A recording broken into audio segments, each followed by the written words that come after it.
Hello दोस्तों, lucky tricks channel पे आपका बहुत बहुत स्वागत है। मैं हूं मुकुल और आप लोग देख रहे हैं लकी ट्रिक्स चैनल।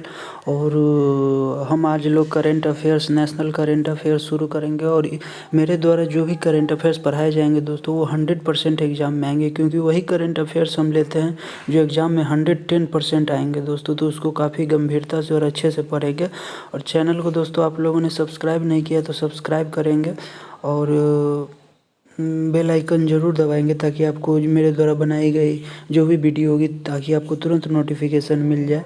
तो बेल आइकन ज़रूर दबाइए। और जब वीडियो पसंद आए तो आप कमेंट करके बताइएगा वीडियो कैसा लगा। तो चलिए दोस्तों, करंट अफेयर्स की हम लोग शुरुआत करते हैं दोस्तों। जी हाँ, फर्स्ट अटेम्प्ट में ही सारे एग्ज़ाम क्लियर होंगे दोस्तों। आप मेरे चैनल पर बने रहें। और चलिए एक कोटेशन के साथ वीडियो को शुरू करते हैं। मुसाफिर हूँ मैं, अपनी मंजिल का एक न एक दिन पहुँच ही जाऊँगा। जी हाँ दोस्तों, हम लोग इसी दृढ़ संकल्प के साथ अड़े रहेंगे और बीच पारी में अपने मैदान को नहीं छोड़ेंगे, क्योंकि एक न एक दिन हम लोग अपने लक्ष्य पर पा ही जाएंगे जो भी हम लोगों ने कुछ सोचा है। और कुछ दोस्तों इसी तरह का चैनल पे वीडियो का ये कुछ फुटेज मिलेगा आपको, करेंट अफेयर्स 2020-21। और करंट अफेयर्स में जो भी चीज़ ट्रिक से लगेगी मैं आपको ज़रूर ट्रिक भी बताऊंगा करंट अफेयर्स में भी। तो चलिए दोस्तों वीडियो को शुरू करते हैं। और एक से एक क्वेश्चन दोस्तों यहाँ इम्पोर्टेंट है, स्किप नहीं करेंगे, बिल्कुल सभी क्वेश्चन लगभग एग्ज़ाम में आएंगे। तो चलिए दोस्तों वीडियो शुरू करते हैं। तो दोस्तों इसी क्रम में है पहला, बोडो समझौते के अंतर्गत Bodoland territorial council, Bodoland territorial council जो है का नया नाम रखा गया है। बोडो समझौता दोस्तों भारत में काफ़ी इंपॉर्टेंट माना जाता है, इसीलिए इसका नाम चेंज कर दिया गया। बोडोलैंड टेरिटोरियल काउंसिल को क्या कर दिया गया है, बस बोडोलैंड टेरिटोरियल रीजन कर दिया गया है। काउंसिल की जगह क्या किया गया, बस रीजन कर दिया गया, BTR। नेक्स्ट देखते हैं, BTR जिसे संविधान की 6वीं अनुसूची में शामिल किया गया है के अंतर्गत शामिल है। तो ये शामिल है कोकराझार, उदलगुड़ी, चिरांग और बक्सा जिले। नेक्स्ट देखते हैं दोस्तों, 27 जनवरी 2020 को विधान परिषद के उत्सर्जन, यानी विधानसभा को यहाँ पे दोस्तों ख़त्म करने की बात की जा रही है, विधान परिषद को। तो ऐसा कौन सा राज्य है, तो ये है आंध्र प्रदेश।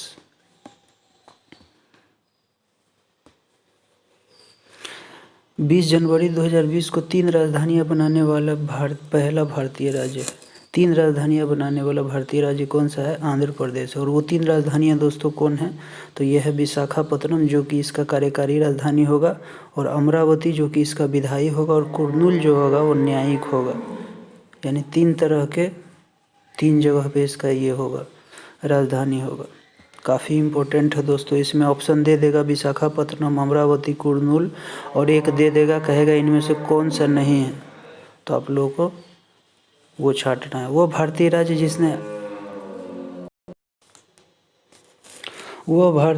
जिसने 8 जून 2020 को ग्रीष्मकालीन राजधानी बनाने की घोषणा की है। ग्रीष्मकालीन दोस्तों गौर करेंगे, वो है उत्तराखंड। और कौन सी राजधानी इसने बनाई ग्रीष्मकालीन, तो ये चमोली जिले का जो गैरसैंण है, ये आपको पूछा जाएगा, गैरसैंण।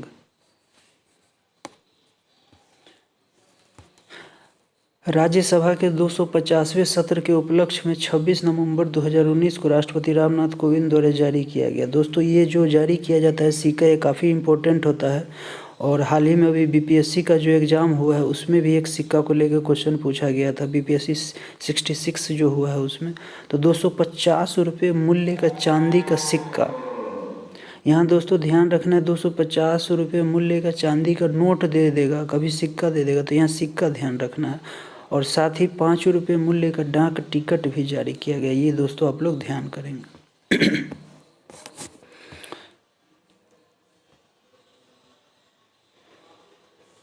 अब दोस्तों 18 नवंबर 2019 को आयोजित राज्यसभा का ऐतिहासिक सत्र था। तो ये कौन सा सत्र था, 250वां, तभी डाक टिकट जारी किया गया और सिक्का जारी किया गया दोस्तों।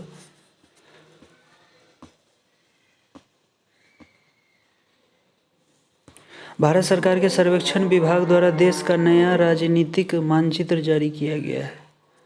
भारत सरकार के सर्वेक्षण विभाग द्वारा देश का नया राजनीतिक मानचित्र जारी किया गया। ये जारी किया गया दोस्तों, इसका डेट इम्पोर्टेंट है, ये याद रखिएगा, 8 नवंबर 2019।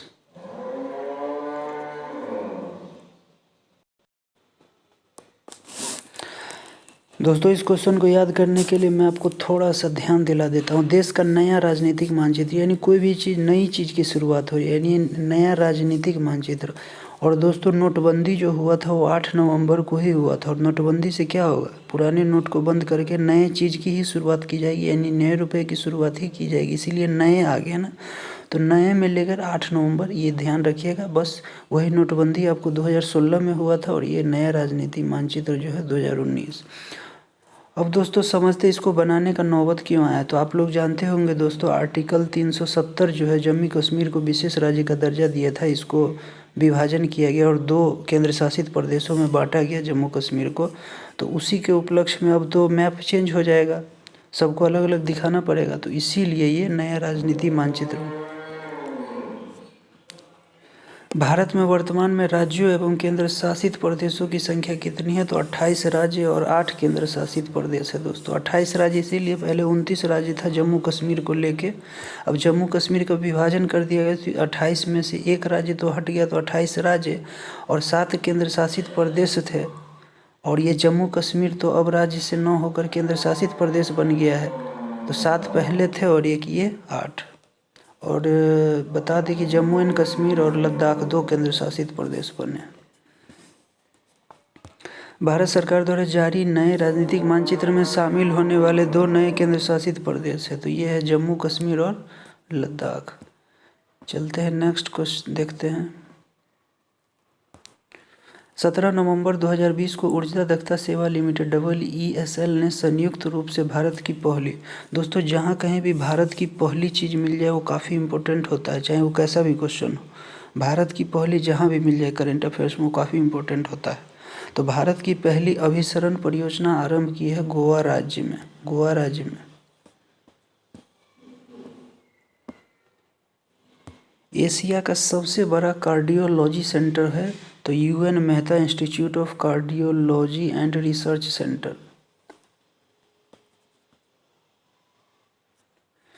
17 अक्टूबर 2020 को उत्तर प्रदेश के मुख्यमंत्री योगी आदित्यनाथ द्वारा महिला सुरक्षा के लिए शुरू किया गया कौन सा मिशन शक्ति। चलते हैं नेक्स्ट। काफ़ी इंपॉर्टेंट दोस्तों, वेरी वेरी इंपॉर्टेंट हो जाएगा इस बार के एग्जाम के लिए। जो जिला टनल जोड़ेगी किसको, जम्मू कश्मीर के गंदरबल को लद्दाख के कारगिल से, यानी दोनों यूनियन टेरिटरी के जगह कौन सा है, गंदरबल, और इसका लद्दाख का कारगिल, दोनों को जोड़ेगी। और जो जिला टनल की लंबाई दोस्तों एग्जाम में पूछ दिया जाता है कि जो जिला टनल की लंबाई क्या है, तो यह है दोस्तों 14.15 किलोमीटर। 14.15 किलोमीटर। जो जिला टनल का निर्माण किया जाएगा राष्ट्रीय राजमार्ग NH1 पर किया जाएगा, ये भी दोस्तों ध्यान रखेंगे।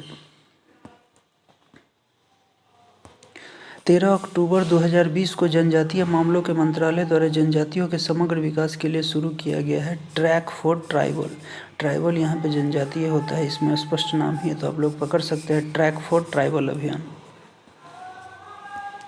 12 अक्टूबर 2020 को रक्षा मंत्री राजनाथ सिंह ने आधारशिला रखी है नेचुपू सुरंग की। और ये नेचुपू सुरंग कहाँ है दोस्तों, 450 मीटर लंबी नेचुपू सुरंग अवस्थित है कहाँ, अरुणाचल प्रदेश में।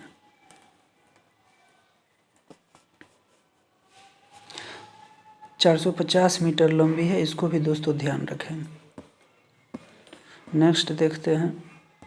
9 अक्टूबर 2020 तक प्रत्येक ग्रामीण घर में नल कनेक्शन उपलब्ध करवाकर, गौर कीजिएगा दोस्तों ये काफ़ी इंपॉर्टेंट अभी का ये अभियान है।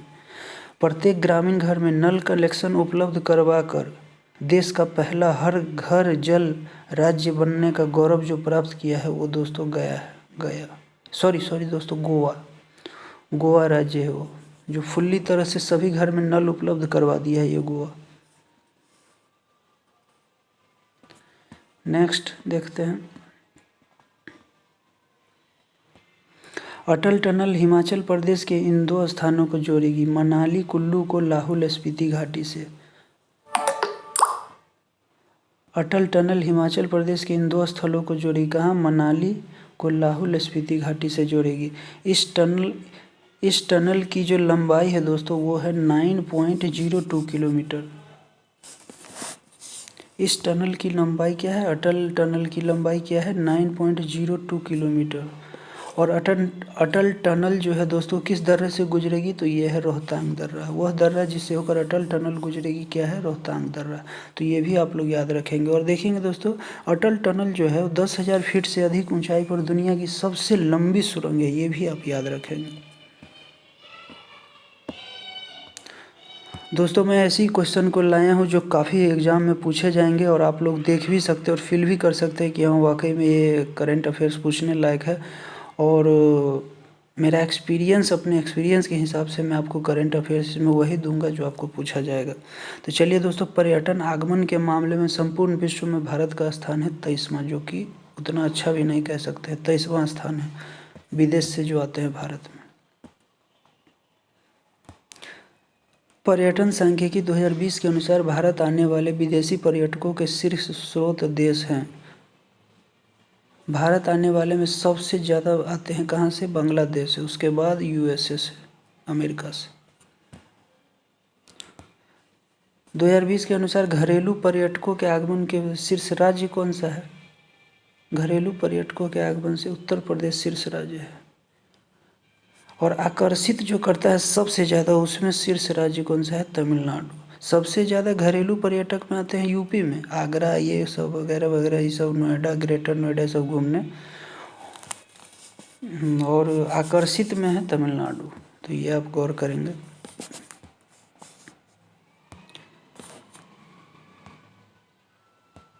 ग्यारह सितंबर 2020 को केंद्रीय आवास एवं शहरी मंत्रालय द्वारा प्रारंभ हुई योजना जिसके अंतर्गत बाजारों में पैदल चलने वालों के अनुकूल गलियों का निर्माण करना है, स्ट्रीट फॉर पीपल चैलेंज। तो ये ध्यान रखना। निःशुल्क मानसिक स्वास्थ्य रोगियों हेतु स्थापित इस हेल्पलाइन नंबर को नाम दिया गया है किरण। दोस्तों अगर आपके आसपास निःशुल्क मानसिक यानी मानसिक रोगी से संबंधित कोई अगर पेशेंट मिले तो आप इस नंबर पे निःशुल्क कॉल करके आप किसी की मदद भी कर सकते हैं। 2 सितंबर 2020 को प्रधानमंत्री नरेंद्र मोदी द्वारा आरंभ की गई योजना जो सिविल सेवकों के क्षमता उन्नयन से संबंधित है, मिशन कर्मयोगी। यहाँ दिखना है कि सिविल सेवकों के क्षमता उन्नयन से संबंधित मिशन कर्मयोगी। 24 अगस्त 2020 को भारत का सबसे लंबा नदी रोपवे रज्जू मार्ग, जिसको रोपवे को रज्जू मार्ग भी बोलते हैं, भारत का सबसे लंबा नदी रोपवे कहाँ उद्घाटन किया गया, गुवाहाटी, वो भी असम में। और इस रोपवे को बनाया गया ब्रह्मपुत्र नदी पर, काफ़ी इंपॉर्टेंट है। भारत का सबसे लंबा नदी रोपवे किस नदी पर है, ब्रह्मपुत्र नदी पर है। और गुवाहाटी असम में ब्रह्मपुत्र नदी पर निर्मित इस रोपवे की लंबाई कितनी है दोस्तों, 1.82 किलोमीटर, यानी 1.5 किलोमीटर से ज़्यादा और करीब करीब 2 किलोमीटर। गुवाहाटी में ब्रह्मपुत्र नदी पर निर्मित यह रोपवे गुवाहाटी शहर के इन 2 स्थलों को जोड़ेगा। तो कौन कौन, कचरी घाट को डोल गोविंदा मंदिर से। दोस्तों कंपटीशन इतना बढ़ गया है कि अब इस टाइप का भी क्वेश्चन पूछ देता है कि ताकि यहाँ से भी लड़के बाहर हो। कचरी घाट को डोल गोविंदा मंदिर से, तो ये भी आप ध्यान रखेंगे। वर्ष 2006 में ब्रह्मपुत्र नदी पर निर्मित इस परियोजना को संचालित किया गुवाहाटी महानगर विकास प्राधिकरण।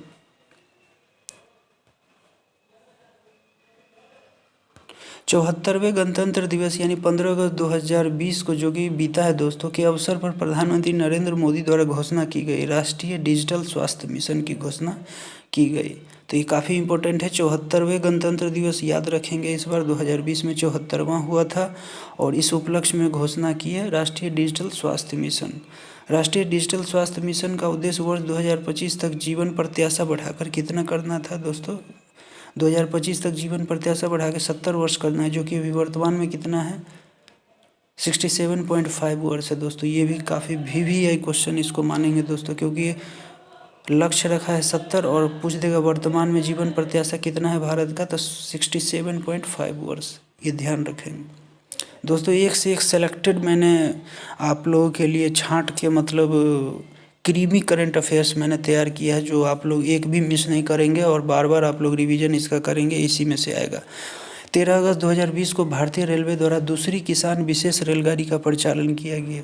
देखिए दोस्तों ये काफ़ी इम्पोर्टेंट क्वेश्चन और इस बार किसान आंदोलन को लेके हो सकता है ये क्वेश्चन पूछे। किसान आंदोलन देखते हैं अभी लोग कितने लंबे समय से किसान आंदोलन चल रहा है अपने भारत में, तो इसको लेके दूसरी किसान विशेष ट्रेन का परिचालन किया गया है बरौनी से ईटानगर। अब यहाँ ध्यान देंगे दोस्तों, दूसरी कह रहा है, दूसरी, यहाँ देखिए दोस्तों, दूसरी कह रहा है किसान विशेष रेल। तो ये बरौनी से टाटानगर, लेकिन पहली कब चली थी?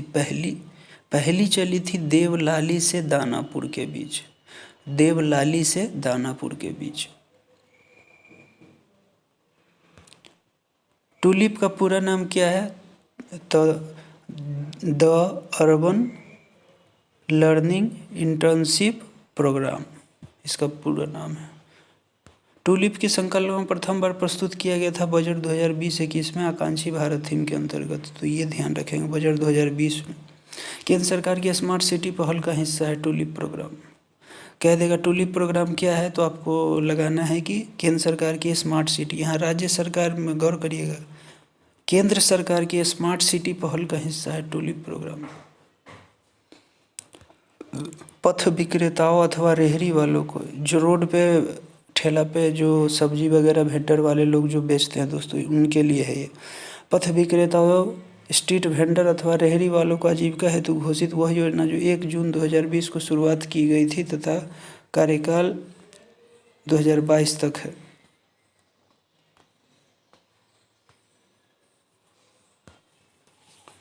तो ये है दोस्तों, कौन सा है?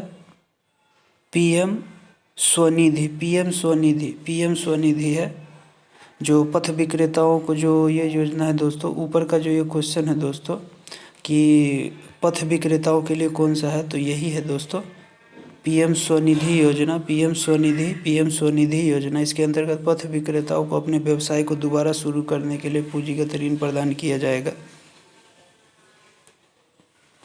और इस जो ये किस मंत्रालय के अंतर्गत है? ये केंद्रीय आवासन एवं शहरी कार्य मंत्रालय के अंतर्गत है। वह बैंक जिसे पीएम स्वनिधि का कार्यान्वयन एजेंसी बनाया गया है, तो यह है दोस्तों सिडबी, भारतीय लघु उद्योग विकास बैंक।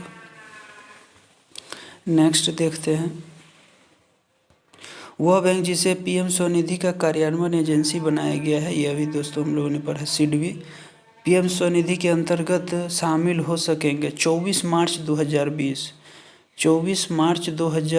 या उससे पूर्व से वेंडिंग करने वाले। दोस्तों ये डेट आप लोगों को याद होगा, ये डेट इसीलिए चुना गया है क्योंकि इसके बाद इसके यहीं से लॉकडाउन की जो प्रक्रिया थी कोरोना को लेकर शुरू हुई थी, तो काफ़ी इसमें स्ट्रीट वेंडर लोग प्रभावित हुए थे, तो उन्हीं को लेकर ये किया गया था।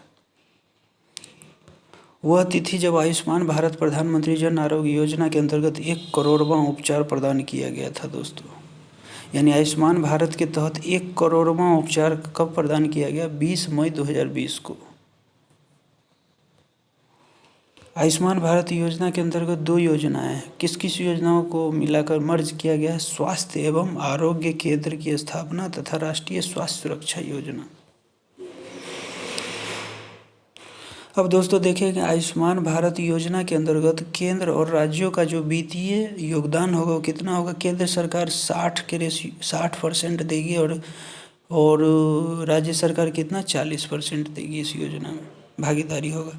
और यही आयुष्मान भारत योजना के अंतर्गत पहाड़ी और पूर्वोत्तर राज्यों में केंद्र सरकार 90% और राज्य सरकार 10%। चलते हैं दोस्तों नेक्स्ट वीडियो में। विश्व का चौथा सबसे बड़ा मत्स्य निर्यातक देश, ये लेटेस्ट है दोस्तों, पूछ देगा। विश्व का चौथा बड़ा निर्यातक राष्ट्र कौन सा है? तो वो है अपना भारत।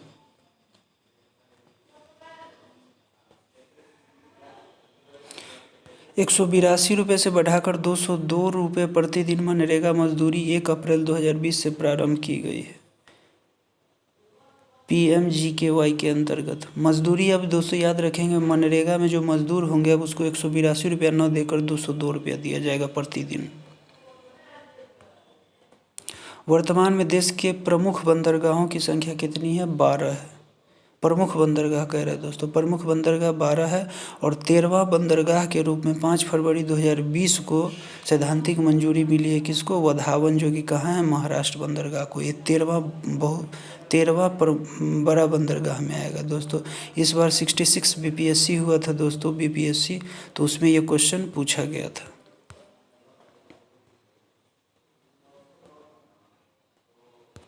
भारत का सबसे बड़ा कंटेनर बंदरगाह कौन सा है? तो यह है जवाहरलाल नेहरू पोर्ट ट्रस्ट जो है महाराष्ट्र में, वो है। कंटेनर मतलब दोस्तों यहाँ पे जो इस तरह का कंटेनर होता है जो जहाज़ पे आता है, उसको रखने की क्षमता के आधार पे इसको कह रहा है कि यहाँ पे कितना कंटेनर रख पाएगा ये। वह योजना जिसके अंतर्गत cold chain, mega food park, कृषि प्रसंस्करण संकुल, खाद्य प्रसंस्करण एवं परीक्षण क्षमताओं आदि का सृजन किया जाएगा। तो प्रधानमंत्री किसान संपदा योजना काफ़ी इम्पोर्टेंट योजना है ये। खाद्य प्रसंस्करण क्षेत्र में स्वचालित मार्ग के तहत प्रत्यक्ष विदेशी निवेश की अनुमति कितनी है? 100%।